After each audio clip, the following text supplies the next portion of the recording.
Hello student, आज आपण start करतो आहे केमिस्ट्रीचा next chapter that is electrochemistry. ठीक आहे. आता या चॅप्टरमध्ये आपल्याला बेसिकली बघायला गेलं तर थेरी आणि न्यूमेरिकल्स या दोघांवरती फोकस करणं गरजेचं आहे. ठीक आहे. तर without wasting time will continue our topic. First of all in this chapter we must know what is electronic conductor and what is electrolytic conductor. या दोघांमधला डिफरन्स माहिती असणं गरजेचं आहे. ठीक आहे. आता इलेक्ट्रॉनिक कंडक्टरमध्ये एक्झॅक्टली होतं काय, जेव्हा एखाद्या सॉलिड मटेरियलमधून जस्ट एक एक्झाम्पल ऑफ गोल्ड, सिल्वर और ॲल्युमिनियम और प्लॅटिनम या सॉलिड मटेरियलमधून इलेक्ट्रॉनचा फ्लो होतो, अशा टाईपच्या मटेरियलला आपण बोलतो इलेक्ट्रॉनिक कंडक्टर. आणि जर आपल्याला बोलायचं असेल इलेक्ट्रोलिटिक कंडक्टर, म्हणजे हे इलेक्ट्रोलिटिक कंडक्टर प्रोड्यूस कसे होतात. इलेक्ट्रोलिटिक कंडक्टर बनवण्यासाठी तुम्हाला एखाद्या सॉल्व्हंटमध्ये एखाद्या सॉल्टला डिझॉल्व करावं लागतं. ठीक आहे. मग जेव्हा ते सॉल्ट त्या पर्टिक्युलर सॉल्टमध्ये डिझॉल्व होतात ते आयन्स प्रोड्यूस करतात आणि हे ions are responsible for the conduction of electricity. ठीक आहे. यामध्ये लक्षात ठेवा, in case of electronic conductor electrons are responsible for the conduction of electricity and in case of electrolytic conductor ions are responsible for the conduction of electricity. ठीक आहे. हा दोघांमधला basic difference आहे. आपण पुढचा टॉपिक बघूया. Now electrical resistance. बघा, हे दोन टॉपिक खूप महत्त्वाचे आहे. Electrical resistance and after this electrical conductance. ठीक आहे. या दोघांमधला फरक समजून घ्या. आता बघा, साधी गोष्ट आहे, रेजिस्टन्स म्हणजे काय रे, opposition to flow of electron. पण आपल्याला टॉपिक बघायचा आहे इलेक्ट्रिकल रेजिस्टन्स. आता हा रेजिस्टन्स कसा आपण सिलेक्ट करणार आहे किंवा रेजिस्टन्स आपण कसा डिसाईड करतो. हा रेजिस्टन्स नेहमी कोणावर डिपेंड असतो. Resistance depends upon the length of conductor and the area of cross section of the conductor. बघू आपण हे रिलेशन काय आहे. This resistance is directly proportional to length and it is inversely proportional to the cross section area. बघा, suppose हे एक conductor आहे. या कंडक्टरचा जो रेजिस्टन्स असेल हा या लेंथवर डिपेंड असेल. ऑब्व्हियसली एरिया ऑफ क्रॉस सेक्शनवरती सुद्धा डिपेंड असेल, पण फरक कसा आहे की जितकी लेंथ वाढेल तेवढा रेजिस्टन्स वाढणार आहे आणि एरिया ऑफ क्रॉस सेक्शन जर वाढला तर रेजिस्टन्स काय होणार आहे, कमी कमी. बघा, एरिया ऑफ क्रॉस सेक्शन जर वाढला तर रेजिस्टन्स काय होत जाईल, कमी कमी होत जाईल. कारण ते रिलेशन काय आहे, resistance is inversely proportional to area of cross section. ठीक आहे. बघा, आपण याला जर मॉडिफाय केलं, सपोज हे आपण साईन रिमूव्ह केलं. Now resistance is equal to rho into L upon A. Now at present this rho is nothing but it's a proportionality constant, but that rho is known as resistivity. Rho is nothing but it's a resistivity. महत्त्वाचा point आहे. मग आपण काय करूया, हा जो formula आहे याला मॉडिफाय करा रोसाठी, याला रिअरेंज करा. After rearranging what we get, rho is equal to R into A upon L. आता या केसमध्ये जो एरिया ऑफ क्रॉस सेक्शन असतो त्याचं युनिट असतं मीटर स्क्वेअर. जी लेंथ असेल कंडक्टर ती असते ऑब्व्हियसली मीटरमध्ये आणि जो काही रेजिस्टन्स आहे तो नेहमी ओममध्ये असतो. मग आपण जर इथे सगळ्यांचे युनिट मेन्शन केले तर हे मीटर मीटर कॅन्सल होणार. तर तुम्हाला फायनली रो म्हणजे रेजिस्टिव्हिटीचं युनिट ऑफ रेजिस्टिव्हिटी तुम्हाला या ठिकाणी मिळणार आहे हे ohm and meter. Ohm meter is the unit of resistivity. आणि रेजिस्टिव्हिटीला डिफाईन कसं करतात. ठीक आहे. रेजिस्टिव्हिटीला डिफाईन करण्यासाठी बघा, या केसमध्ये तुम्हाला जर मी असं बोललो की जो काही आपल्याकडे मटेरियल आहे त्याचा area of cross section suppose असेल 1 मीटर स्क्वेअर आणि त्याची लेंथ असेल 1 मीटर. जर आपण त्या व्हॅल्यूज इथे पुट केल्या, rho is equal to R into 1 upon 1, म्हणजे शिल्लक फक्त काय राहिलं, rho is equal to R. म्हणजे रेजिस्टिव्हिटी म्हणजेच एक प्रकारचं काय आहे, रेजिस्टन्स आहे. पण डिफाईन असं करून चालणार नाही. Resistivity is nothing but it's a resistance of conductor which having 1 meter length and 1 meter square area of cross section. तर अशा कंडिशनमध्ये आपण resistivity is equal to resistance म्हणू शकतोय. Now, next topic is electrical conductance. Electrical conductance is indicated by the symbol G. Electrical conductance is directly proportional to area of cross section of conductor and inversely proportional to the length. If we remove this sign, what we get, G is equal to K into A upon L. Now, keep in mind, in this case, K is nothing but it's a conductivity. It is more important. Just modify this equation. G is equal to K into A upon L. Modify this equation for K that is conductivity.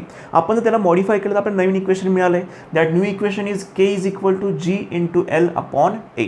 ठीक आहे. या केसमध्ये लक्षात ठेवा SI unit of conductivity, कंडक्टिव्हिटीचा SI unit आहे siemens per metre and sometimes other unit are also used, it is per ohm per centimetre. ठीक आहे. हे युनिट आहे MCQसाठी महत्त्वाचे आहे. मागच्या केसमध्ये आपण युनिट बघितलं आहे, दॅट इज हे युनिट आपण इथं मॉडिफाय केलं होतं ohm meter. This is the unit of resistivity and siemens per meter or we can say per ohm per centimeter is the units of conductivity. Now after this the important topic is molar conductivity. ठीक है. Now the basic formula for molar conductivity that is lambda is equal to 1000 K upon C. या केसमध्ये जो काही K असणार आहे, K is nothing but it's a conductivity, C is the molar concentration and lambda is nothing but it's a molar conductivity. ठीक आहे. या फॉर्म्युल्यावरती numericals विचारला जाऊ शकतो. ठीक आहे. CETला याच्यावरती बऱ्याचदा न्यूमरिकल विचारला गेला आहे, खूप महत्त्वाचा टॉपिक आहे. Now after this we are going to proceed to important topics. ठीक आहे. बघा याच्यामध्ये काय सांगितलं आहे की first topic is variation of conductivity with concentration. म्हणजे आपण कॉन्सन्ट्रेशन चेंज केलं तर कंडक्टिव्हिटी काय इफेक्ट होणार. ठीक आहे. आणि second topic is variation of molar conductivity with concentration. जर आपण कंडक्टिव्हिटी चेंज केली तर मोलर कंडक्टिव्हिटीवरती काय इफेक्ट होणार आहे. दोघांमध्ये बघा फरक काय, खूप महत्त्वाचा पॉईंट आहे. बघा आपण डायल्युशन करतोय, डायल्युशन करतो म्हणजे एक्झॅक्टली काय करतो रे आपण की सपोज एखाद्या बिकरमध्ये मी आधी काही सोल्युशन घेतलं आहे आणि त्याच्यामध्ये मी आता नंतर एक्स्ट्रा काही सॉल्वंट ॲड केलं आहे, याचा अर्थ त्याचं झालं dilution. If we dilute the solution then concentration decrease. Obviously concentration क्या होणार आहे, डिक्रीज होईल. and if there is a decrease in the concentration then conductivity also decreases. Keep in mind on dilution concentration decreases. If there is a decrease in the concentration then conductivity also decreases. Now it is completely opposite in case of molar conductivity. On dilution no doubt concentration decreases, but due to decrease in the concentration now in this case molar conductivity increases. बघा इथे तुम्हाला trap केलं जाऊ शकतंय. Concentration जर तुम्ही change करताय, बघा आता सपोज आपण मी सांगितलं की डायल्युशन केलं म्हणजे कॉन्सन्ट्रेशन कमी झालं. कॉन्सन्ट्रेशन कमी झालं तेव्हा कंडक्टिव्हिटीसुद्धा कमी होणार आणि कॉन्सन्ट्रेशन कमी केलं तर मोलर कंडक्टिव्हिटी वाढणार. हे लक्षात ठेवा, महत्त्वाचं आहे. नेक्स्ट टाइम आपण बघूया इट्स अ सेल कॉन्स्टंट. बघा एक्झॅक्टली सेल कॉन्स्टंट काय असणार आहे. सपोज आपण कंडक्टिव्हिटीचा फॉर्म्युला आत्ताच बघितला, conductivity K is equal to G into L upon A. आता G म्हणजे काय, conductance. Conductance is nothing but it's a reciprocal of resistance. Therefore I can write instead of G I am going to write 1 upon R. Therefore K is equal to 1 upon R into L upon A. आता लक्षात घ्या कुठल्याही conductivity सेलचा, suppose मी तुम्हाला conductivity sale इथे present करतोय,